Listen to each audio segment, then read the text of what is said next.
અમદાવાદ મંદિરને 50 વર્ષ પૂરા થાય છે એ નિમિત્તે આ મહાયજ્ઞનો લાભ આપણે સૌ લઈ રહ્યા છીએ. 50 વર્ષ પહેલાં જે યજ્ઞ થયો, સામે જે આ માધુપુરા માર્કેટ છે 100 મીટર જ દૂર, ત્યાં જ ભવ્ય યજ્ઞ થયો હતો. ત્યાં જ સભા થઈ હતી, ત્યાં જ હજારો હરિભક્તોએ પ્રસાદ લીધેલો અને 3 દિવસનો અદ્ભુત ઉત્સવ. આ માધુપુરા માર્કેટ ત્યારે સાવ ખાલી કમ્પાઉન્ડ હતું અને એકે મકાનેમાં હતા નહીં, અને ત્યાં આ બધો કાર્ય થયેલો. તો એની નજીકમાં જ આવું દિવ્ય કાર્ય આજે સંપન્ન થઈ રહ્યું છે. પ્રગટ બ્રહ્મ સ્વરૂપ સ્વામી શ્રી શાસ્ત્રીજી મહારાજે 1948ની અંદર આ મંદિરની જગ્યા સંપાદન કરી અને લાલજી મહારાજની પ્રતિષ્ઠા કરી. 1958માં યોગીજી મહારાજે ખાતમુહૂર્ત કર્યું, ત્યારે પરમ પૂજ્ય મહંત સ્વામી પણ હાજર હતા અને ઠેઠ નીચે ખાડામાં 45 ફૂટ સુધી નીચે હરિકૃષ્ણ મહારાજને લઈને પૂજ્ય યોગીજી મહારાજ સાથે ત્યાં આગળ પધારેલા. અને ત્યાર પછી 62ની અંદર પ્રતિષ્ઠા થઈ, ત્યારે અમે સૌ સંતો અને અહીંયા બેઠેલા ઘણા હરિભક્તો પણ હાજર હતા. તો ખરેખર આજના પરમ પૂજ્ય પ્રમુખ સ્વામી મહારાજના દિવ્ય સાનિધ્યની અંદર આ લાભ આપણે સૌ લઈ રહ્યા છીએ. આ જીવનની એક અલૌકિક દિવ્ય સ્મૃતિ છે. આજે જે કંઈ પણ શુભ સંકલ્પ આપણે કરીશું એ અવશ્ય શ્રીજી મહારાજ અને પ્રમુખ સ્વામી મહારાજ પૂરા કરશે. જે સવારે મને વિચાર આવ્યો હતો કે આપણે આ સારામાં સારી લાભ લેવો છે, તો કઈ રીતે લેવાય? તો પહેલાં બધા સંકલ્પ બંધ કરીને આપણે આ જે મુખ્ય કાર્ય છે એમાં મનને લાવી દેવાનું. બીજી વાત, આ બધા દિવ્ય છે. સ્વામિનારાયણ ભગવાને જે વાત કરી, ભગવાનને ભસતા સર્વે હરિભક્તો દિવ્ય છે. આ મર્મની વાત જે કોઈ સમજે, ધારે, વિચારે, એ મગ્ન થઈ જાય છે, જગ જીતી જાય છે અને આઠે પોતનો આનંદ ટળતો નથી. આ મહારાજના સાક્ષાત શબ્દો. તો ખરેખર એવું જ છે.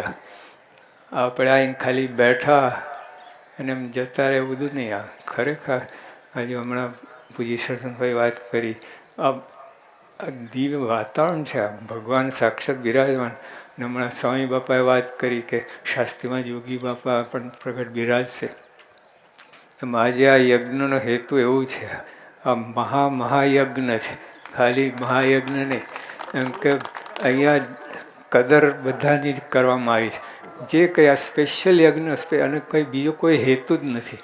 પણ જેટલા જે હરિભક્તો, સંતો, જેને ખૂબ સેવા કરી છે, ખૂબ તન મનથી જોડાયા છે, પૂર્વે થઈ ગયા, બધા નિમિત્તે આ યજ્ઞ કરવામાં આવે છે. બીજું કોઈ હેતુ નથી. એટલે ભગવાન શા માટે ના આવે?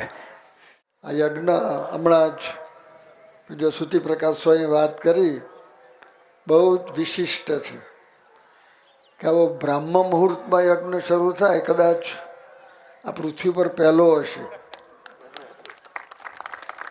એની અંદર આટલી મોટી સંખ્યાની અંદર બધા પૂજનમાં બેસે અને દર્શનાર્થીઓ તો ઘણા બધા હશે. એ પણ એક વિશેષતા છે. બીજી વિશેષતા એ છે કે આ હોસ્પિટલને ઉદ્ઘાટન થોડા વખત પછી થવાનું છે, પણ એમાં યોગીજી મહારાજના નામે આ હોસ્પિટલ થાય છે. તો યોગીજી મહારાજની આ પ્રતિમા પણ ત્યાં પધરાવવામાં આવશે. એટલે એમ અધ્યાત્મની અંદર જો આપણું આ વાત સમજાય, ભગવાનની વાત આવે, બધા કામ થઈ જાય છે. સ્વામિનારાયણ ભગવાને ગઢડા પ્રથમના 63ના વતનામૃતમાં કહ્યું, તત્વે કરીને ભગવાનનું સ્વરૂપ જાણ્યા પછી કાંઈ જાણવાનું રહેતું નથી.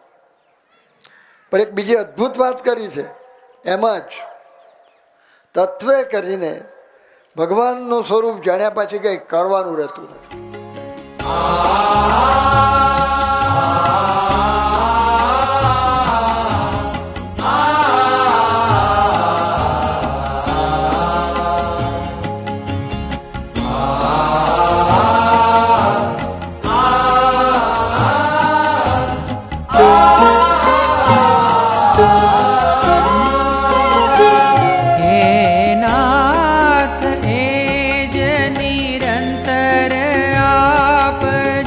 બીજું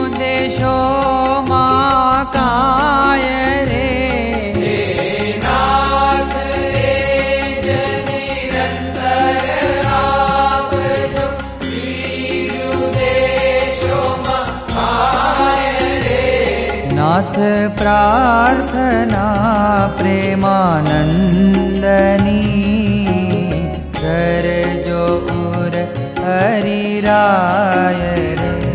नाथ प्रार्थना प्रेमानन्दनी धरजो उर हरि राय रे। हे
संत परम हितकारी जगत माहि। संत परम हितकारी। संत परम हितकारी जगत माहि। संत परम हितकारी। प्रभु पद प्रगट करावत प्रीति। प्रभु पद प्रगट करावत प्रीति। भरम मिटावत भारी जगत माहि। भरम मिटावत भारी जगत माहि। संत परम हितकारी। संत परम हितकारी जगत माहि। संत परम हितकारी।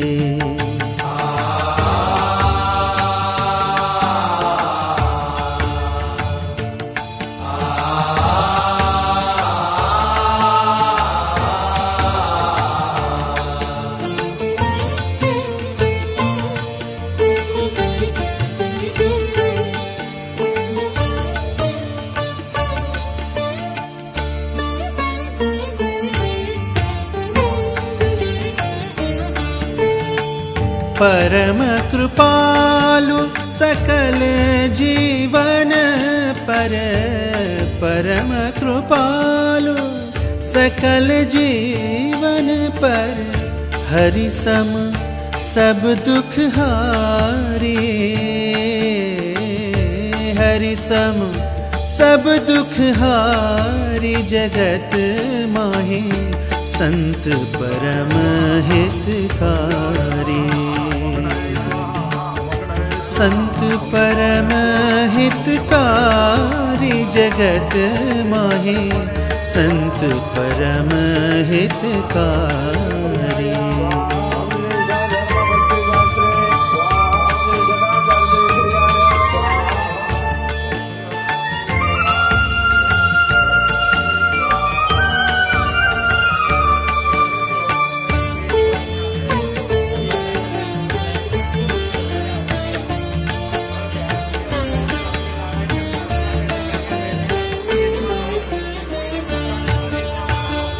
त्रिगुणातीत फिरत तनु त्यागी, त्रिगुणातीत फिरत तनु त्यागी, रीत जगत से न्यारी, हाँ रीत जगत से न्यारी, जगत माही संत परम हितकारी, संत परम हितकारी, जगत माही संत परम हितकारी।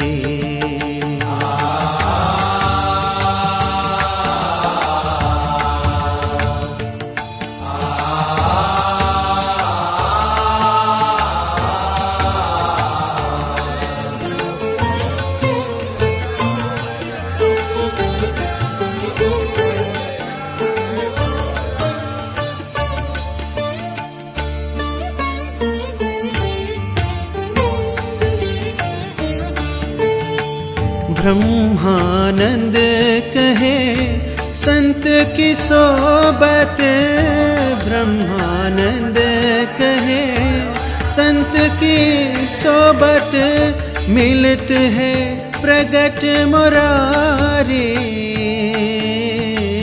मिलत है प्रगट मुरारी, जगत माही संत परम हितकारी,